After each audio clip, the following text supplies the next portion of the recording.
जिंदाबाद, क्रांतिवीर महमूद प्रजा जिंदाबाद, जिंदाबाद, जिंदाबाद।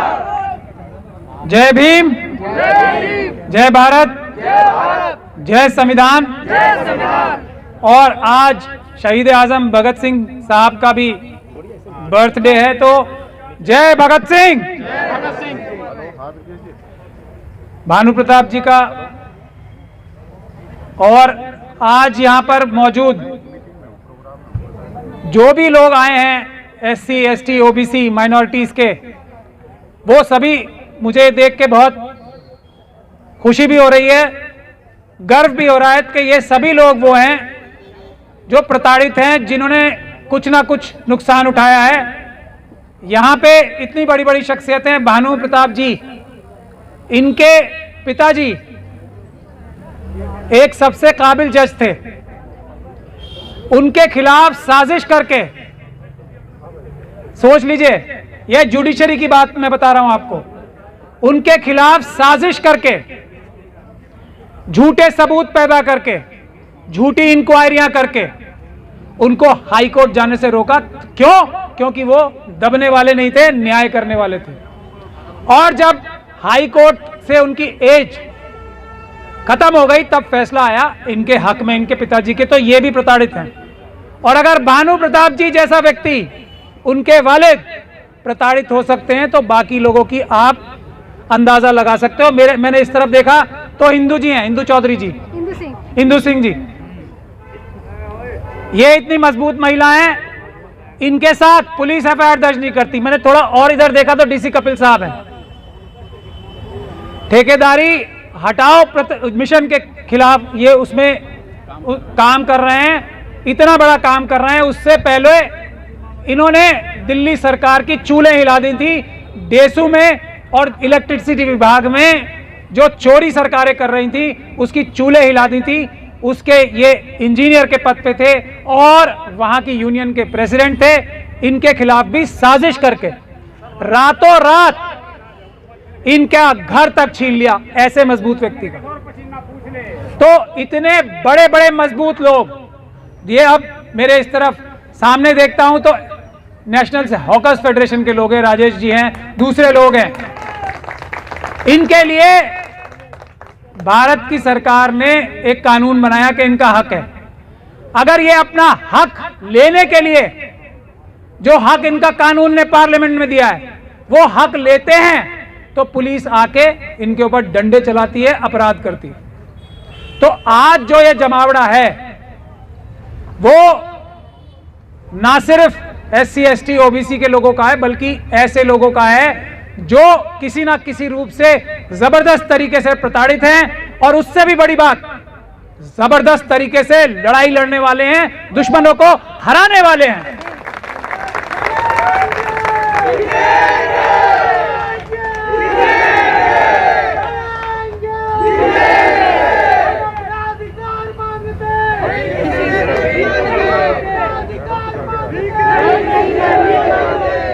इस देश में अगर NHF वाले ही थोड़ी सी हम लोगों की, सब प्रताड़ित लोगों की मदद कर देना, तो फिर हमें लड़ने की जरूरत नहीं पड़ेगी।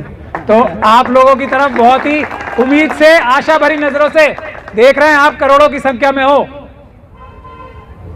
और आपका हक जो है छीना जा रहा है ऐसे, तो आप लोग ही हम सबकी मदद कर दें। समता सैनिक दल जो बाबा साहब डॉक्टर भीमराव अंबेडकर ने स्वयं बनाया था, इसमें हमें अभी 2 दिन पहले उनका सम्मेलन था, वहां बाबा साहब के जो पौत्र हैं वो भी थे और इसके वो मुख्य संरक्षक हैं। तो ये RSS से पहले समता सैनिक दल बना था 24 में, 25 में RSS बना था। बाबा साहब का आइडिया लेके ही ये RSS बना था। तो हम लोगों ने तो बाबा साहब का मिशन शायद मजबूती से नहीं पकड़ा, उसी की वजह से RSS आज इतनी मजबूत हुई है। हिंदू राष्ट्र बनाने की तरफ बड़े बड़े कदम उठाए जा रहे हैं। वो मनुस्मृति जो बाबा साहब ने 1927 में जलाई थी, उसको भारत, और उसके बाद भारत का संविधान बनाया था, उसको, भारत के संविधान को खत्म करके मनुस्मृति दोबारा लागू करने की जो है साजिश हो रही है। थोड़ा और उधर देखता हूं तो हरनाम जी खड़े हैं वहां पे, वो भी बहुत संघर्ष कर रहे हैं। थोड़ा वो ऐसा सोचते हैं कि ये जो मनुवादी हैं ये शायद कभी न्याय करेंगे। इनकी जो सामर्थ्य है, इनकी जो कैपेबिलिटी है, इनका जो टैलेंट है, उसका 100% नहीं तो 2-3% तो इनको रिटर्न मिलेगा ही। ये इनकी गलतफहमी है, मेरे हिसाब से दूर होते होते हो जाएगी। न्याय SC, ST, OBC और माइनॉरिटीज जो हम लोग हैं वही ईमानदार by birth, by genetics, by genes होते हैं। बाकी सब लोग जगह जो बच जाते हैं लोग, वो बेईमानी करते हैं, वो नाइंसाफी करते हैं, वो जुल्म करते हैं। उनमें से कुछ मुट्ठी भर लोग ऐसे हो सकते हैं जो अपनी जीन्स के खिलाफ जाके ईमानदार होते हैं या इंसाफ करने वाले होते हैं। तो हरनाम जी जैसे लोगों को ऐसे मुट्ठी भर लोगों में से कोई कभी मिलेगा नहीं, और संघर्ष करते रहेंगे, करते रहेंगे, करते रहेंगे। सारा काम ये करेंगे, मलाई बाकी बचे हुए लोग खाएंगे। आखिर में मैं आता हूं डॉक्टर ऋतु पे। अभी बहुत सारे लोगों ने कहा, हमारे दिल्ली यूनिवर्सिटी के जो SC, ST कर्मचारी यूनियन के प्रेसिडेंट साहब भी यहाँ मौजूद हैं, ये भी संघर्ष करने के लिए आगे आ रहे हैं। ऐसे लोगों की जरूरत है, ऐसे लोगों की जरूरत नहीं है। राजवीर सिंह साहब, ऐसे लोगों की जरूरत नहीं है जो पीड़ा तो समझते हैं लेकिन पीड़ा के लिए संघर्ष करने के लिए आगे नहीं आ रहे। और आज मुझे खुशी है, डूटा के लोगों से हमने बहुत रिक्वेस्ट की थी। सागर सर तो सागर के, मैं डूटा की बात कर रहा हूं। सागर सर हैं, हमारे हैं, डूटा में रहे थे। वो हरनाम सिंह जी का एग्जाम्पल दे रहा था ना मैं सबसे, और इनके अलावा कोई डिजर्व भी नहीं करता। तो मैं तो एग्जाम्पल दे के बता रहा हूं। सबसे ज्यादा समझदार भी होंगे कर्मचारियों की और यूनिवर्सिटी के अधिकारियों की और टीचर्स की लड़ाई भी सबसे अच्छे तरीके से लड़ पाएंगे। लेकिन वहां लड़ाई थोड़ी लड़नी है, वहां तो बेईमानी करनी है। तो डूटा से हमने करबद्ध निवेदन किया था। मैंने स्वयं अपनी तरफ से भी मैसेज भिजवाया था उनके, और हमारे बीच में जो कुछ ब्रिज वाले लोग हैं, शुरू में जब डॉक्टर ऋतु सिंह एक कमजोर शख्सियत लग रही थी उन्हें, डूटा साहब को, डूटा वालों को, तो बड़ी आगे आके मदद कर रहे थे कि हम इस कमजोर महिला की मदद करेंगे, लेकिन उसको अधिकार दिलाएंगे। जब अधिकार दिलाने की बात आ जाएगी तो उसमें आज यहां मौजूद नहीं है। मुझे बड़ा दुख है। मैं चाहता हूं कि वो मेरी बात सुने और लीड लें, यह साबित करने के लिए कि डूटा के अंदर भी कुछ ईमानदार लोग बाकी हैं। डॉक्टर ऋतु से अच्छा केस, डॉक्टर ऋतु से मजबूत केस इस वक्त दिल्ली यूनिवर्सिटी में किसी का नहीं है। और ऐसा मैं क्यों कह रहा हूं? इसलिए कह रहा हूं कि डॉक्टर ऋतु अपनी लड़ाई नहीं लड़ रही। इनके पास ऑप्शन है ऑक्सफोर्ड यूनिवर्सिटी में जाके प्रोफेसर होने का। ये दौलत राम की प्रिंसिपल और यहाँ पे जो वाइस चांसलर और रजिस्ट्रार साहब बैठे हैं ना, इस बात को सुन लें। मैं इस बात की गारंटी दे रहा हूं, ये ऑक्सफोर्ड यूनिवर्सिटी में नौकरी इन्हें मिल सकती है। अब दौलत राम कॉलेज जो है, मेरे ख्याल से ऑक्सफोर्ड यूनिवर्सिटी से तो कम ही होगा ना, और वहां की प्रिंसिपल तो बिल्कुल ही नालायक हैं। मैं कह रहा हूं नालायक, नालायक, नालायक, नालायक, बेईमान है, बेईमान है, बेईमान है, बेईमान है।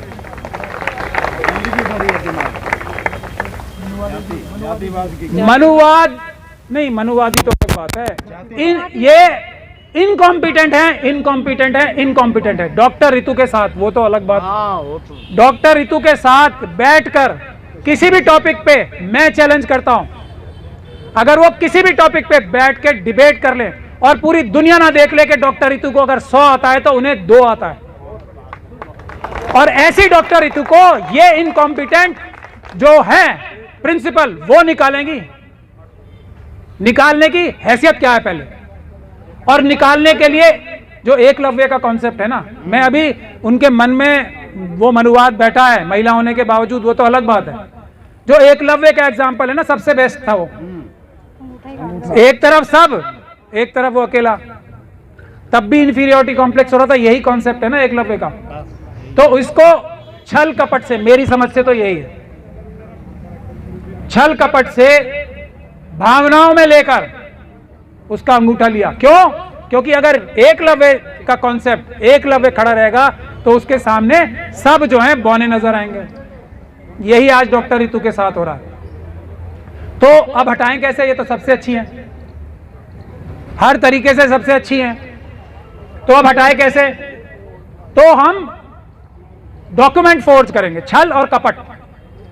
35 बच्चे की कंप्लेंट फाइल की है। जब सवाल ये पूछे गए कि और उसको हाई कोर्ट में फाइल किया, हौसला देखो बेईमानियों का और बेईमानी करने का, ये हौसला देखो कि हमारे खिलाफ कोई एक्शन नहीं होगा। हम चोरी करें, डकैती डालें, कुछ भी करें, हमारे खिलाफ एक्शन नहीं होगा, क्योंकि हमारे लोग सिस्टम में हर जगह बैठे हैं। ये हौसला यहां से आता है। यही हो रहा है ना, 2700 नौकरियां चुराई हैं, डकैती डाली है, 2700 नौकरियां जो कम से कम है। और सागर साहब से मैं कह रहा था, तो सागर साहब से बात करके मुझे ऐसे लग रहा है करीब 1 लाख नौकरियां चुरा रखी हैं। अगर 60 के दशक से देखा जाए तो 1 लाख नौकरियां चुरा रखी हैं, और उसके बाद ईमानदार और शरीफ बनेंगे कि हम वाइस चांसलर हैं, एडमिनिस्ट्रेशन में हम रजिस्ट्रार हैं दिल्ली यूनिवर्सिटी के। बेईमान और चोर हैं वो एक अलग बात है, वो पीछे है, मगर हमारा मुखौटा जो है वो वाइस चांसलर रजिस्ट्रार का है, हमारा मुखौटा प्रिंसिपल का है। तो हमारी इज्जत करो। काम हमारे ऐसे होंगे कि हम चोरी करेंगे, डकैती डालेंगे, डॉक्यूमेंट फोर्स करेंगे।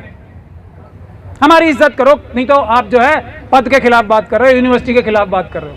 अरे आप उन पदों के नाम पर धब्बा हो। आप ऐसे लोग हो जो इस बात का एग्जाम्पल होने चाहिए, इस बात का एग्जाम्पल होने चाहिए कि ऐसे लोगों को इन पदों पर नहीं बैठना चाहिए। अगर कोई ऐसा पैमाना बनाया जाए। बहुत बहुत शुक्रिया। बस करो करो करो, वो बीच बीच में हो जाता। बोलो बोलो, मोबाइल दे बोलो। आप सबका बहुत बहुत शुक्रिया। शायद मैं नाम से सबको नहीं जानती हूँ, लेकिन जितने भी लोग आए हैं, मेरे लेफ्ट से लेके राइट से लेके और सेंटर तक, और मेरे पीछे जो खड़े हैं, आप सबका तहे दिल से बहुत बहुत शुक्रिया। आज जो लोग हमें यहाँ खड़े सुन भी रहे हैं, ना यहाँ लेफ्ट है, ना यहाँ राइट है, ना यहाँ सेंटर है। और मज़े की बात यह है कि दिल्ली विश्वविद्यालय में एक टीचर को लेके और टीचर की भर्तियों को लेके प्रोटेस्ट है, जिसमें मुझे भी बुलाया गया। ये प्रोटेस्ट कॉल मैंने नहीं दिया, ये जीती जागती मिसाल है जिसको कहा जाता है सोया हुआ समाज। लेकिन आज मेरे समाज ने ये जग जाहिर कर दिया कि हम सोए हुए नहीं हैं। वक्त आएगा, और वक्त मुझे लगता है आ चुका है, जहां पे हम सबको ये एहसास हो चुका है कि अब कुछ भी मांग कर नहीं लेना। किससे मांगना है? शासक कभी किसी से मांगता है? राजा कभी किसी से कुछ मांगता है? अब हमें छीन के लेना है अपना अधिकार। जय जय जय जय जय भीम, जय भीम, जय भीम, जय भीम, जय भीम। जिंदाबाद। मैं आप सबसे जिंदाबाद। मैं आप सबसे बस ज्यादा बात नहीं करूंगी आज। मेरा हृदय सच में, मैं कभी इमोशनल नहीं होती हूँ, मैं बड़ी प्रैक्टिकल होती हूँ, और हमेशा संघर्ष का रास्ता मैंने चुना है। मेरे पास 1 साल के अंदर अनेकों ऑफर आए दलाली के, अनेकों इस तरीके से प्रपोजल्स ऑफर्स आए कि चुप हो जाओ, आपकी नौकरी लगा देंगे, परमानेंट कर देंगे। लेकिन मैं आज आपके सबके सामने, और जितने भी सोशल मीडिया, जो हमारा सच्चा मीडिया है, और जो भी यहाँ पे लोग आए हैं, उन सबको यही कहना चाहूँगी कि मैंने समाज के सम्मान का साथ समझौता नहीं किया, समाज का सर झुकने नहीं दिया।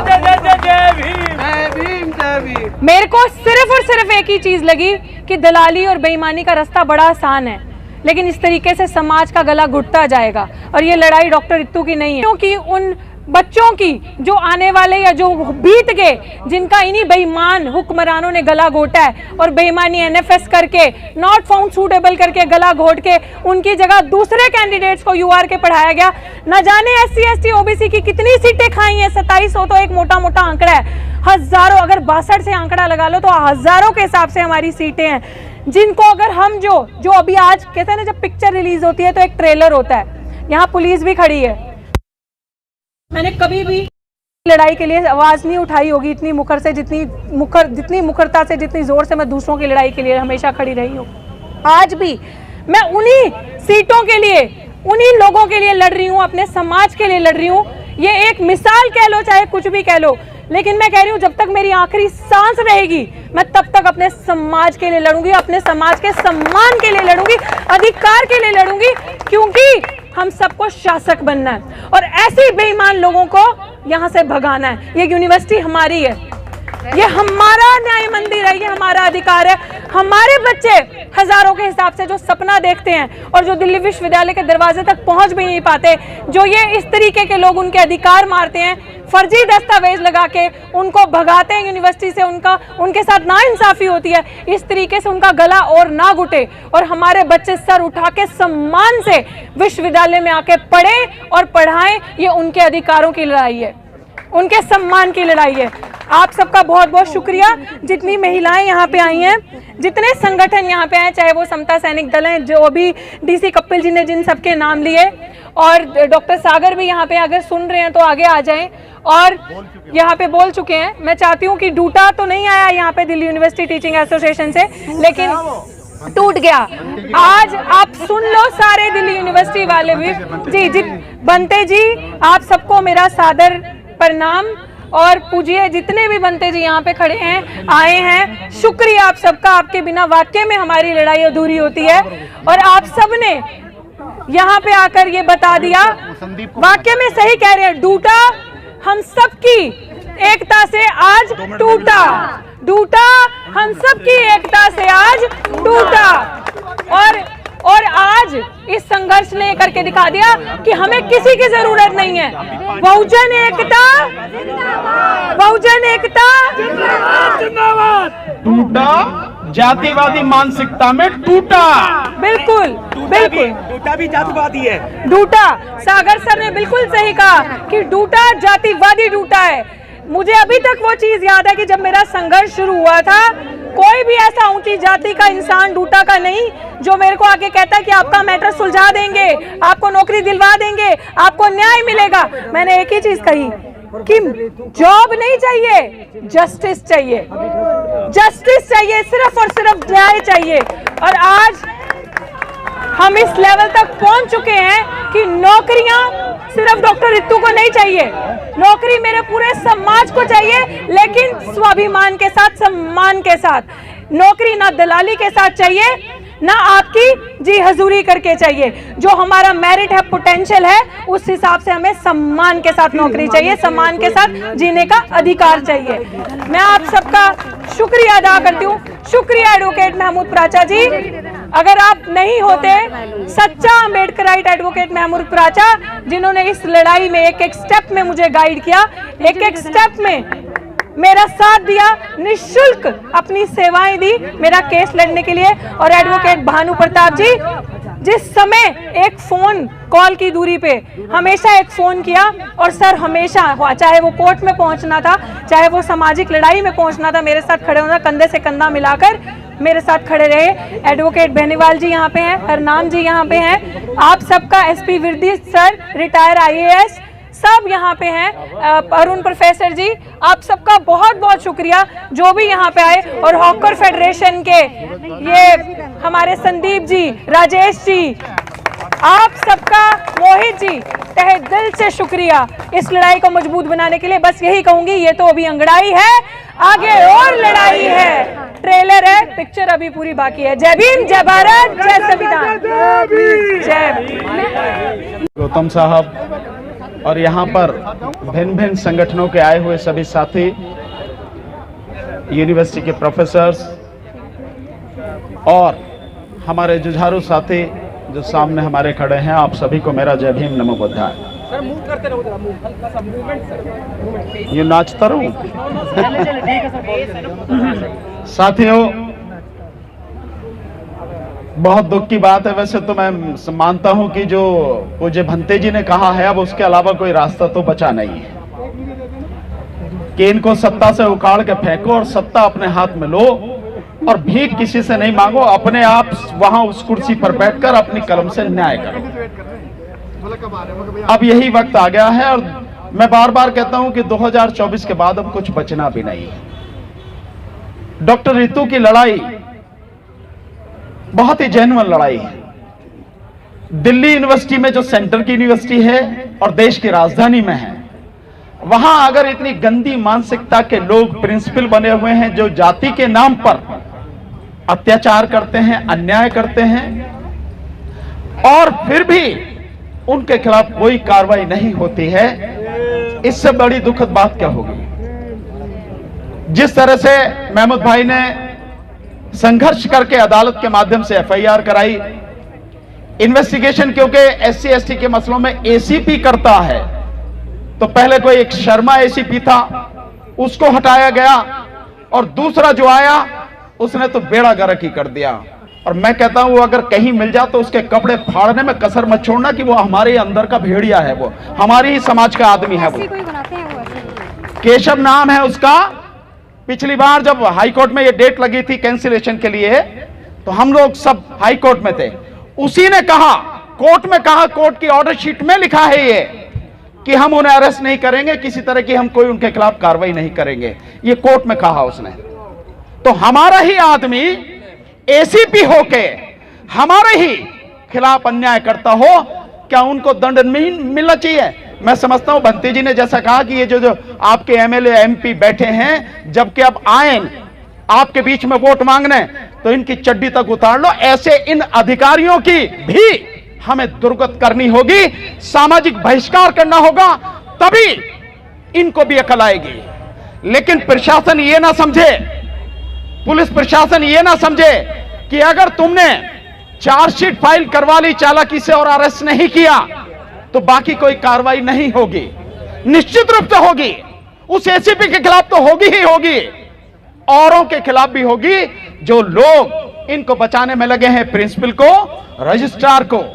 इन लोगों को तत्काल प्रभाव से उन्हें बर्खास्त करना चाहिए, केवल सस्पेंड नहीं, बिल्कुल नौकरी से उन्हें टर्मिनेट करना चाहिए, क्योंकि इतना जघन्य अपराध उन लोगों ने किया है। मैं अभी 4 दिन मध्य प्रदेश में था, सुबह ही अभी पहुंचा हूं। अन्याय कहां तक होते हैं आप इसका अंदाजा लगा लीजिए। वहां की भी बताता हूं, लेकिन यहां की बता रहा हूं आपको कि 2700 प्रोफेसर्स की जगह हमारी खाली पड़ी है दिल्ली यूनिवर्सिटी में, भरी नहीं जा रहे, 2700। इसके अलावा एक यहां का मुख्यमंत्री है केजरीवाल, बड़े ढोल पीटता है कि मैंने ये किया, मैंने वो किया, वो किया। उसी केजरीवाल ने सरकारी स्कूल, 50 सरकारी स्कूलों को मर्ज कर दिया, और वही केजरीवाल कहता है कि 4 लाख बच्चे प्राइवेट स्कूलों से निकल के सरकारी स्कूलों में आ गए। जब सरकारी स्कूलों में आ गए तो सरकारी स्कूलों की संख्या हमें ज्यादा चाहिए या उनको मर्ज करके आप कम कर रहे हो? इसी से उसकी बेईमानी आप समझ सकते हो। तो बेईमान एक नहीं है, सारे एक ही नस्ल के हैं। वो भी आरएसएस का आदमी है, ये सब भी बैठे हुए आरएसएस के आदमी हैं। देश की सभी यूनिवर्सिटियों में 99% आरएसएस के आदमी बैठा रखे हैं इन लोगों ने। हमारी लड़ाई बहुत बड़ी है, बहुत लंबी है। हमारी शिक्षा को खत्म किया जा रहा है, हमारे जो लोग शिक्षक हैं, प्रोफेसर हैं, उनको लगातार परेशान किया जा रहा है। सबको मिलकर लड़ाई लड़नी है साथियों, किसी एक की नहीं है। कोई एक बचेगा नहीं। कोई समझता हो कि एससी है उसी पे गाज गिर रही है, नहीं। एससी, एसटी, ओबीसी और माइनॉरिटी सभी इनके निशाने पर हैं। मैंने अभी जो आपको बात बताई कि मैं 4 दिन से वहां पे था मध्य प्रदेश में, अभी आया हूं सुबह। मध्य प्रदेश में बड़ी मजेदार बात हुई है, जरा सुने इसको भी। राज्य सरकार ने 1 लाख भर्तियां निकाली हैं। ओबीसी की कितनी होती है आरक्षण के हिसाब से? 27,000। और ये उस प्रदेश में है जिसका मैं आपको आंकड़ा दूंगा तो आपकी मतलब जमीन निकल जाएगी पैरों तले। उस मध्य प्रदेश में 16% आबादी एससी की है, 22% आबादी एसटी यानी आदिवासियों की है। कितनी होगी? 38%। 50.5% आबादी वहां पर ओबीसी की है। कितने हो गए? 88.5%। 6.5% आबादी वहां पर मुस्लिम्स की है। कितने हो गए? 95%। 5% है ये ठाकुर, बामन और बनिए जनरल, जिनको कहते हैं 72 साल से राज कर रहे हैं। मैं उनको कह के आए, एक लाइन में तुम खड़े हो गए तो इनको ये धरती मध्य प्रदेश की भागने के लिए कम पड़ जाएगी। तो कितना आरक्षण होना चाहिए वहां पे? भाई जब 5% लोग हैं, 5% लोग को 50.5% और 10% आर्थिक आधार पर 60% आरक्षण आप दे रहे हो, होना कितना चाहिए 5% को? केवल 5%। न्याय तो यही है, लेकिन उस सब के बावजूद भी उनकी नियत कितनी खराब है इसको देखें। 1 लाख भर्तियां निकाली हैं, 27,000 ओबीसी की भर्तियों में से 14,000 भर्तियों को रोका जा रहा है कि इनको हम बंद करके रखेंगे, बाद में देखेंगे इनका क्या करना। किस आधार पर रोकोगे आप? तो अन्याय आपके साथ एक जगह नहीं है, कई जगह है। अभी जैसा मेघवाल का बताया, राजस्थान में अभी हुई है 3 दिन पहले घटना, ये आपके इटावा जिले में, वहां भी एक ठाकुर ने एक जो हमारे एससी समाज के बच्चे को मारा और अब उसकी मौत हो गई है। वहां पे जब उन्होंने लाश लेके उसको बर्खास्त करने की बात की तो पुलिस ने बुरी तरह से उन पर लठ बजाया।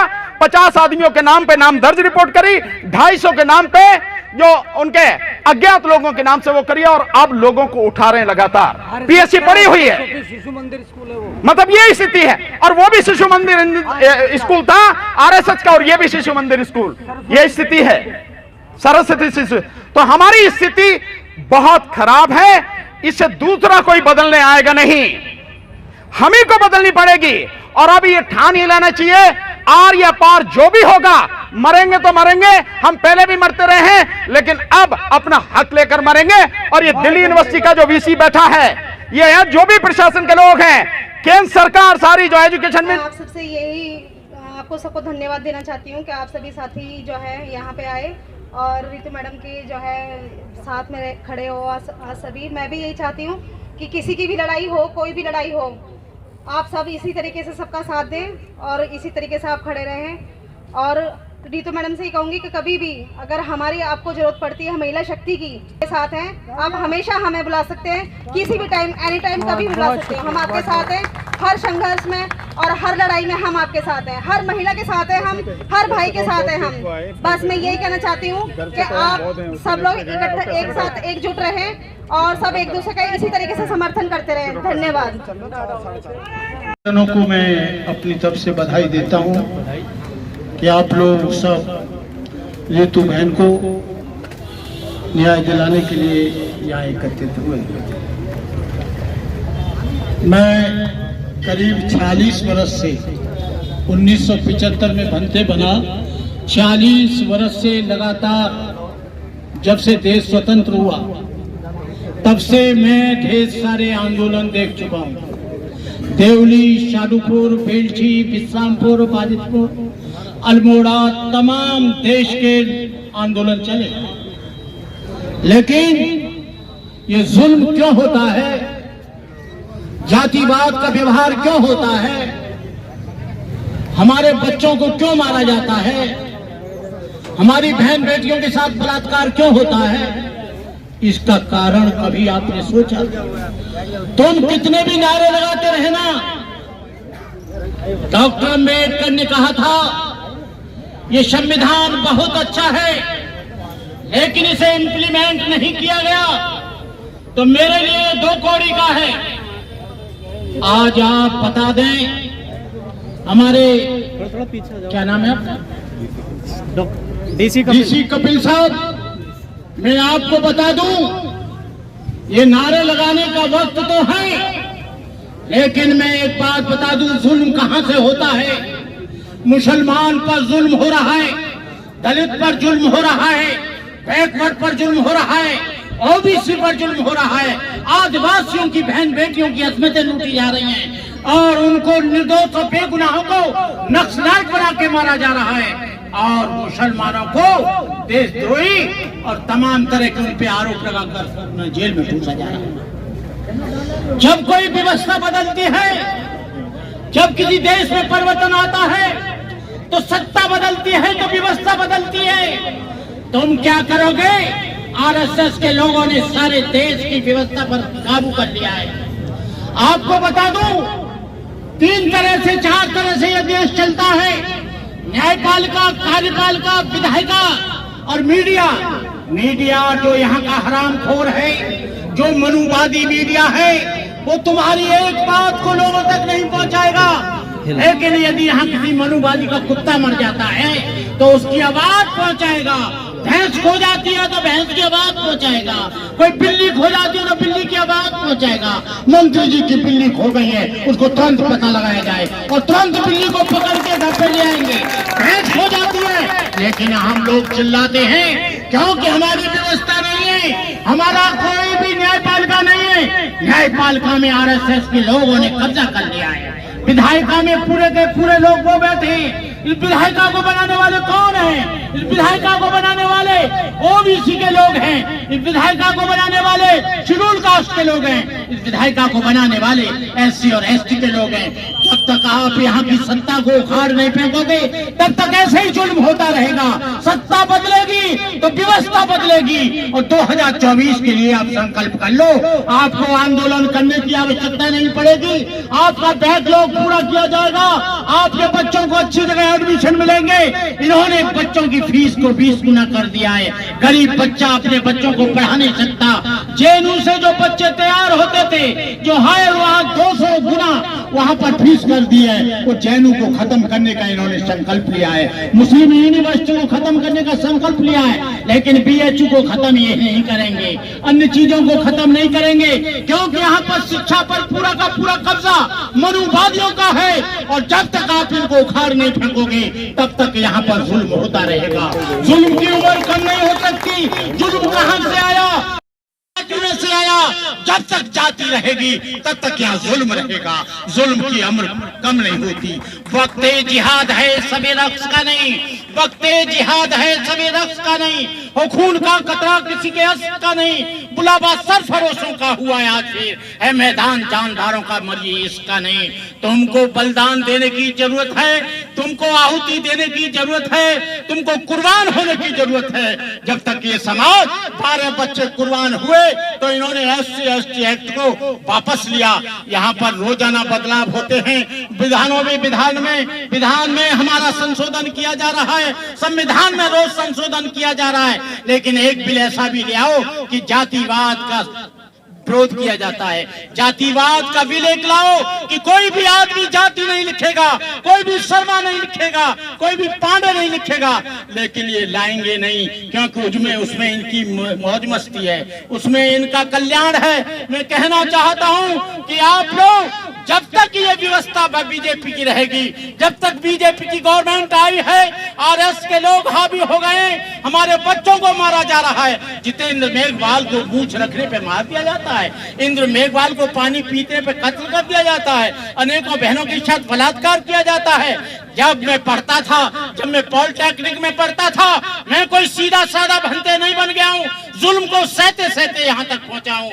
आपको बता दूं, जब मैं पढ़ता था हाथरस के एमजी पॉलिटेक्निक में, तो वहां पर ढेर सारे सवर्ण लोग, मनुवादी लोग थे। वहां पर एक नेम था, शेड्यूल कास्ट और बैकवर्ड के लोग बाद में खाना खाएंगे, पहले ब्राह्मण ठाकुर बनिया खाएंगे, और जब बाद में बचता था तो उसमें नमक मिला देते थे, उसमें बालू मिला देते थे। फिर हम देखते थे, हमने कहा, एक लड़के से हमारा साथी था, हमने कहा ऐसे जुल्म कब तक होता रहेगा।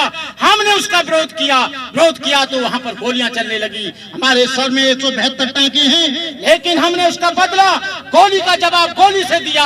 हमारी तरफ एक मर गया, उधर 2 मर गए। कोई किसी चीज की बात कर रहा, उनके खिलाफ लड़ाई नहीं होगी। ये दलितों पर, एससी एसटी पर, ओबीसी पर अत्याचार होना बंद नहीं होगा।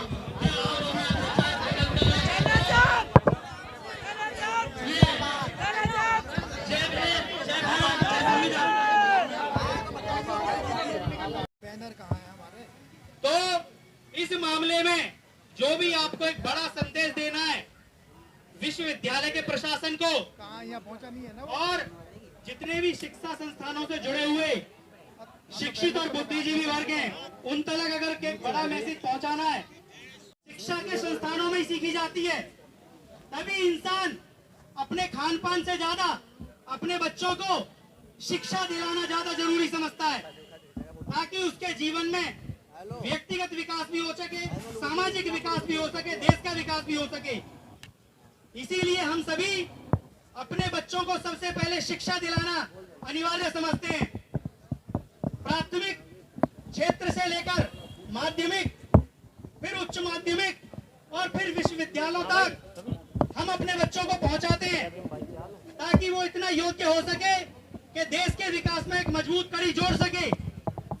लेकिन उन्हीं शिक्षा के संस्थानों में अगर ऐसी मानसिकता के लोगों को बिठा दिया जाए जो जातिवाद को सबसे ज्यादा महत्व देते हो, जो विश्वविद्यालय में रिक्त पदों को जाति देखकर भरते हो, जातिवाद को देखकर उनकी रिक्तियों को बरकरार रखते हो और पदोन्नति करते हो, तो जातिवाद को ध्यान में रखते हुए यानी कि शिक्षा के क्षेत्र में हम कितने अच्छे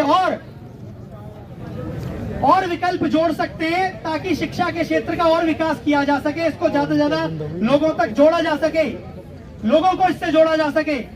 ये अनुसंधान की बात होती है, अनुसंधान के विषय की बात होती है। लेकिन यहाँ पे तो जातिवाद को कैसे बढ़ावा दिया जाए, इसके अनुसंधान की तैयारी की जा रखी है।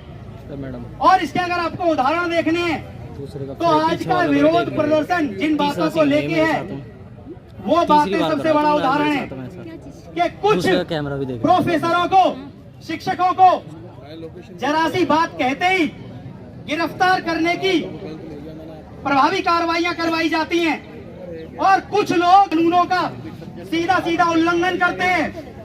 भारत के संविधान के अनुच्छेदों को द्वारा उल्लेखित और स्थापित प्रावधानों का सीधा सीधा उल्लंघन करते हैं, उसके बड़े बड़े उदाहरण छोड़ते हैं, अपने देश के ही कानून के खिलाफ बड़ी बड़ी कार्रवाइयां करते हैं, फिर भी उनके खिलाफ कोई भी कानूनी प्रक्रिया, कोई भी कानूनी गतिविधि नहीं अपनाई जाती।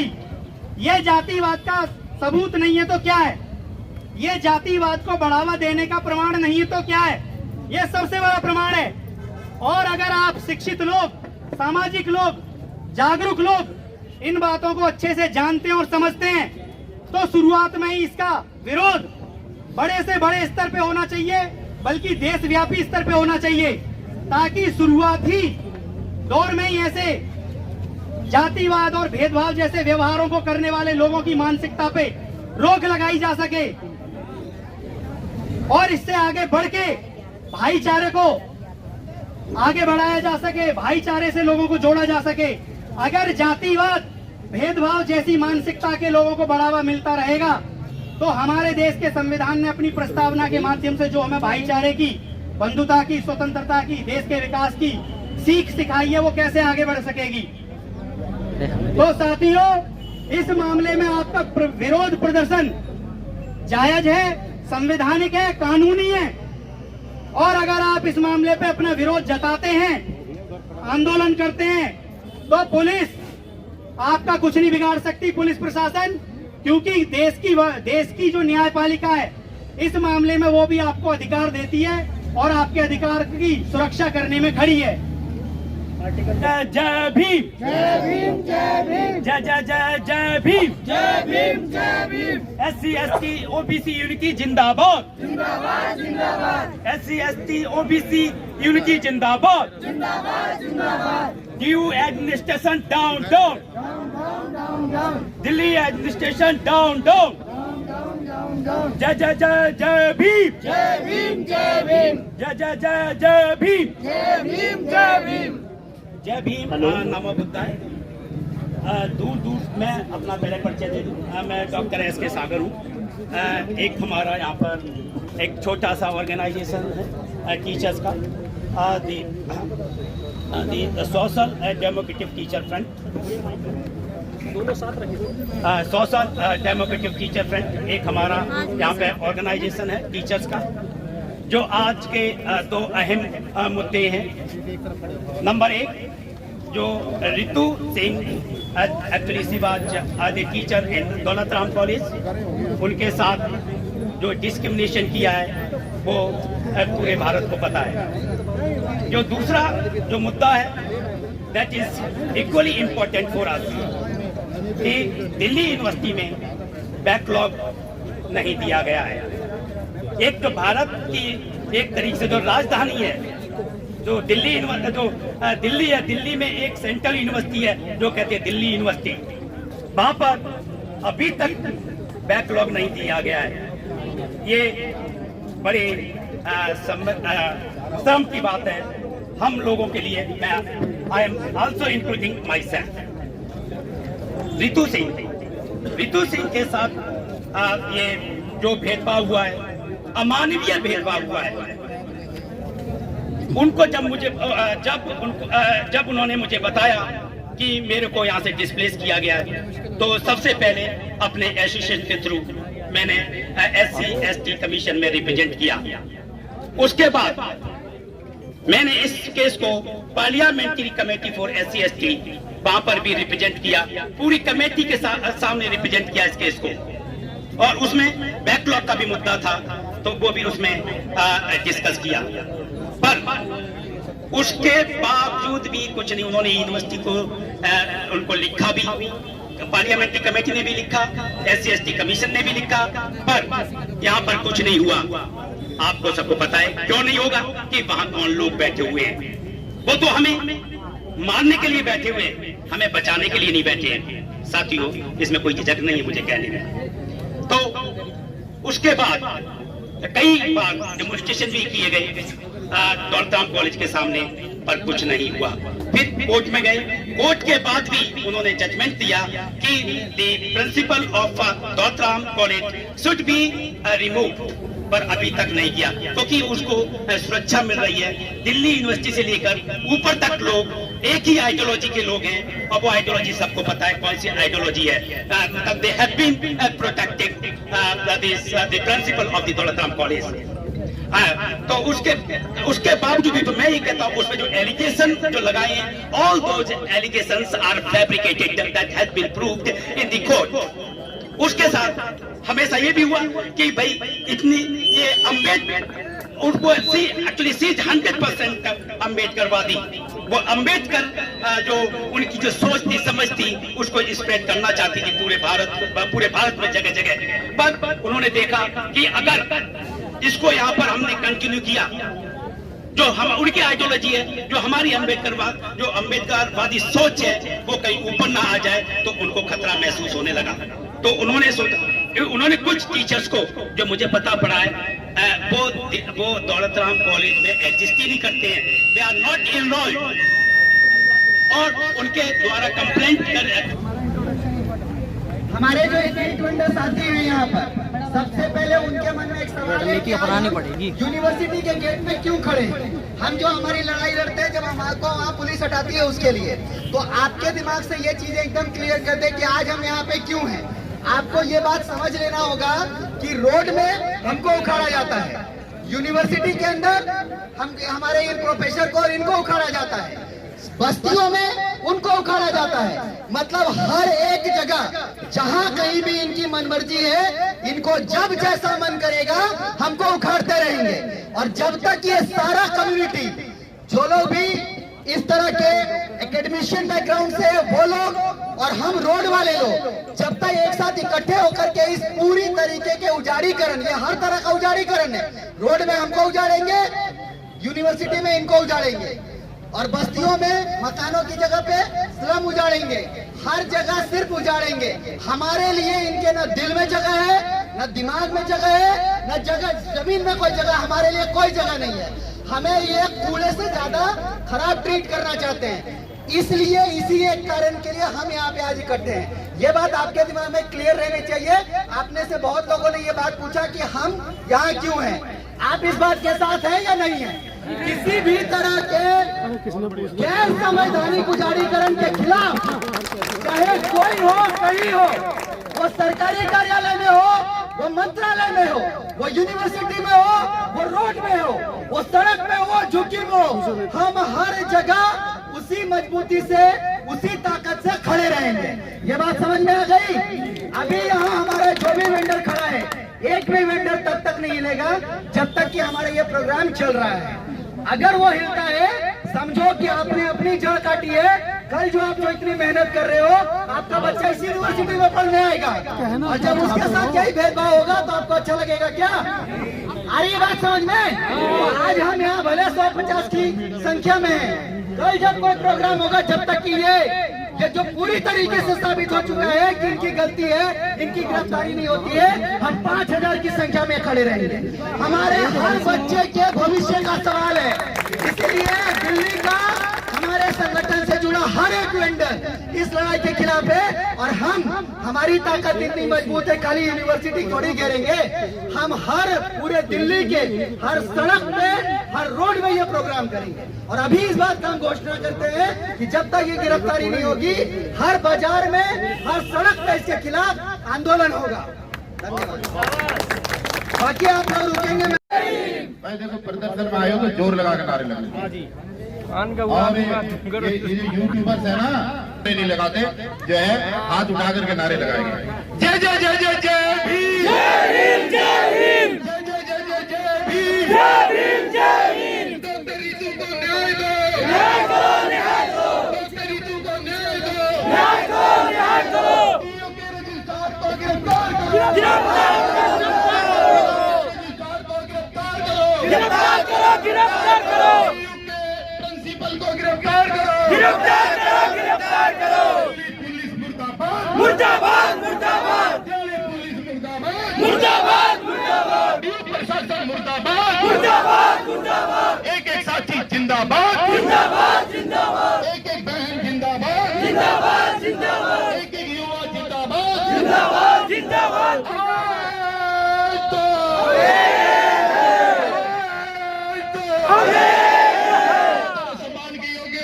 बनते जी को आप गौर से सुने और जोरदार तालियों से इनका ये कहना छोड़ दें कि दलित दलित दलित, अब 75 साल बाद भी तुम हमें दलित बनाओगे तो हम तो दलित वैसे ही हैं। तो साथियों, पहले हमारी लड़ाई हमें अपनों से ही लड़नी है।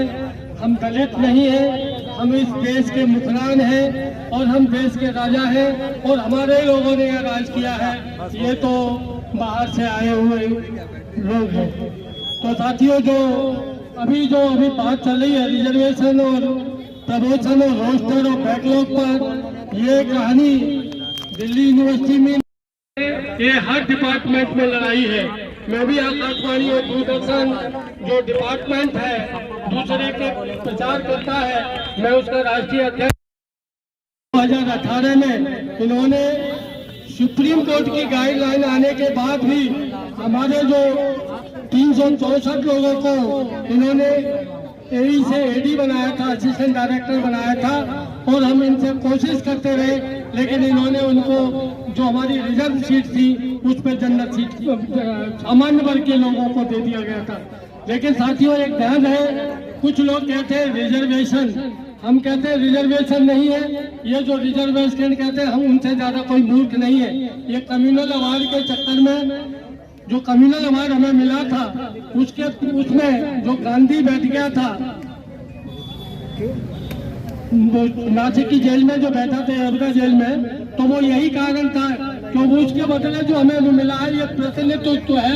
और प्रतिनिधित्व जो 15, 7.5, 27 और जो बाकी है 50% की जो बात करते हैं, 50% से हम ज्यादा नहीं जाएंगे।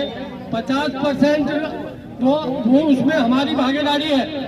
वो रिजर्व सीट वो जो है वो अनारक्षित क्षेत्र न कि सामान्य, और हम सोचते हैं कि वो सामान्य है, सामान्य सीट नहीं होती, वो क्या कहते हैं, वो अनारक्षित होती है। अनारक्षित में भी हम जा सकते हैं, और हमारा जो ऑन मेरिट का सिस्टम है उसके लिए हमें लड़ाई लड़नी पड़ेगी।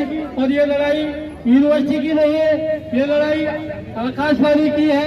डीसी कपिल भाई जो मेरे खड़े हैं, ये 1 साल से लड़ाई लड़ रहे हैं एमसीडी में ठेकेदारी प्रथा के लिए। कभी कभी मौका मिलता है मैं